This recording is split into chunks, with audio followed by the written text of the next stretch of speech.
I do want to transition to the other big story in college football this weekend, and that was the decision on, I guess it was Sunday morning, from LSU star wide receiver JaMarr Chase, that he will pull himself out of the college football season this year and prepare for the NFL draft.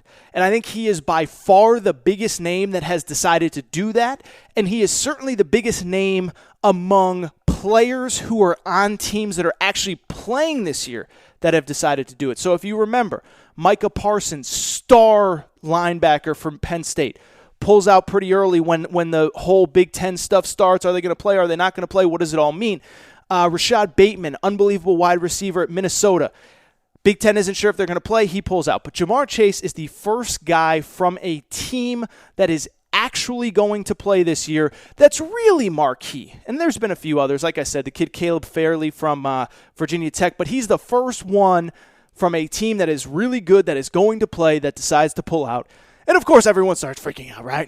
All the same stupid media members that have been saying, we're not going to get college football. Now they're saying, oh, he's going to be the first of many. Really?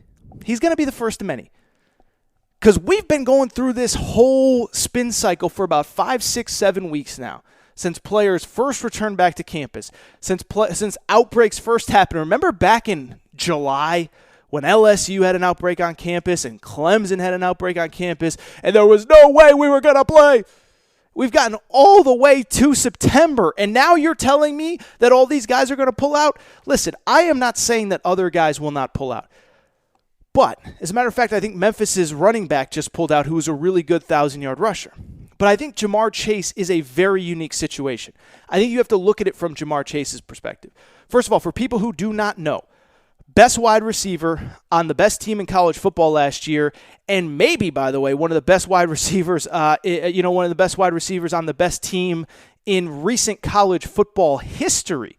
This was a kid that won the Biletnikoff as the top wide receiver in college football for the best team in college football, and he has decided to move on because he's going to be a top 5 pick. And I think that's what makes this story so unique. Everyone, oh my God, all these guys are going to pull out.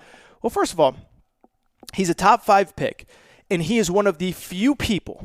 You could maybe even make the argument that among the guys that are still playing, outside of Trevor Lawrence, no one has less to gain and more to lose by playing college football this year than JaMarr Chase. Because think about it. He is already the top wide receiver in this class. He is already going to be a top 5 to 10 pick.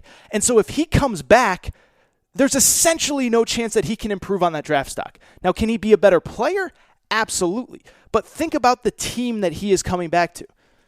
He caught passes last year from a Heisman Trophy winning quarterback who put up statistically maybe the best season in the history of college football in Joe Burrow. He had other insane talent around him. Best wide receiver on the team besides him, Justin Jefferson, ends up being a first-round pick. Running back, Clyde Edwards-Helaire, ends up being a first-round pick, Kansas City Chiefs. The defense was great. The O-line was great. Well, now you're coming back to a team that, if we're being honest, LSU is still going to be good, but they're probably not going to win the national championship. And on top of the fact that they're probably not going to win the national championship, he will be playing with a first-time starter at quarterback. And so if the quarterback isn't Joe Burrow, and if the guys lining up from him aren't Justin Jefferson, aren't Clyde Edwards-Helaire, then a lot more pressure is going to be on him, and a lot more focus of the defense is going to be on him.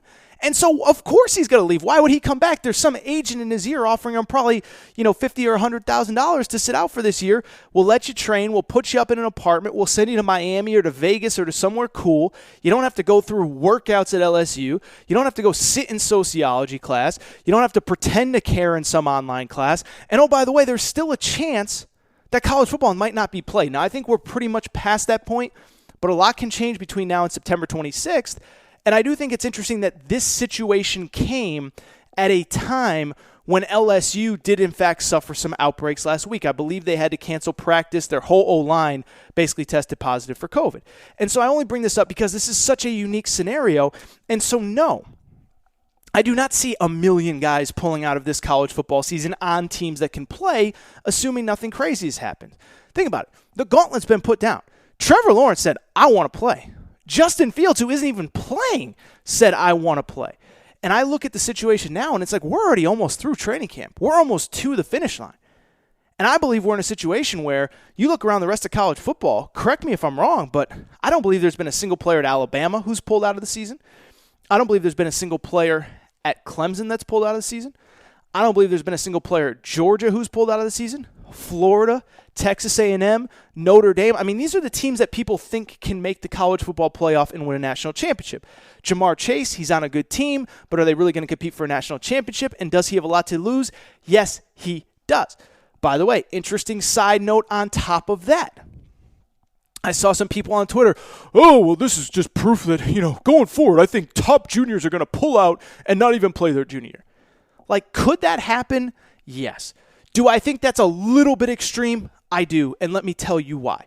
Because first off, most guys, again, cannot afford to miss a whole year of football and not have their draft stock hit. Look at the basketball perspective. You guys know I cover college basketball. Think about all the guys. Oh, they'll just sit out for a year. How did it work out for Mitchell Robinson? He ended up being a second-round pick. How did it work out for Darius Baisley? He ended up being a late first-round pick. Maybe that's good enough, but maybe he probably, if he had just gone to college, would have been a lottery pick. Everybody wants all these alternatives where you just don't play, but as Deion Sanders said, do you remember Deion Sanders a few weeks ago when players in the NFL were talking about opting out, and Deion Sanders just came out and said, guys, the sport's going to move on without you? Well, that's exactly what happens.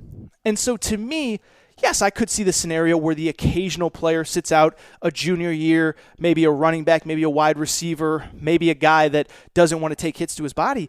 But guys got to play. You got to play. And if you have a chance to compete and you have a chance to win, most guys are going to take advantage of that. I would also add, there's two other variables that I don't think anybody's talking about. One, I do think that name, image, likeness will become a factor in this, right? Imagine if JaMarr Chase 2 years from now was in the same position. Well, maybe he signed a contract with the local car dealership to make $25, $30, $40, $50, whatever the number is, $1,000 a year to appear in a bunch of car commercials. Well, all of a sudden, one, you're getting paid probably just as much by that car dealership as you would be by an agent. Two, you keep playing. And three, you might even be in breach of contract if you just quit the season. I don't know. I don't think any of us know enough about this name, image, likeness stuff right now, but that's a possibility. The other thing I think we have to consider, I think we're heading towards a future not all too far from now where we have an expanded playoff. And the guys who are starting to sit out of bowl games are guys that aren't going to play in the playoff, right? I don't believe, correct me if I'm wrong again, and I usually am not, so I don't think anybody from a playoff team has ever sat out of the playoff when they're healthy. Guys have sat out if they're injured from other bowl games, but not the college football playoff. Now, what I do think will happen, let me just say this really quick. This is why you listen to this show. I've been ahead on everything. I've been ahead on the Big Ten. I'm ahead of the curve. What I do, I don't think people will sit out their whole junior year. This is what I do think is going to happen in the future. Mark it down, August 31st, 2020. AT said it's going to happen, so it's going to happen. And that's this. I do believe that we will get a scenario where towards the end of a player's junior season or even towards the end of a player's senior season, if their team isn't very good, but if their draft stock is high, then we could have a scenario where a player leaves, right? So let's just use, I won't even pick a team, but let's just say in a normal season you play 12 games, right? Top 7, 8, 10, 15 teams are in conversation for the playoff. Say you're on a team that's 6-4, 10 games into the season, and you're the best wide receiver or running back or cornerback in college football. Then I could see the scenario where you just say, dude, I'm out. There's no reason for me to play these 2 games. We are out of the playoff conversation. We're not getting back in the playoff conversation. And I'm just not going to play, some random rivalry game and hurt my draft stock. And so that is the scenario that I could see happening, but I don't think that guys are just going to skip their junior year very often.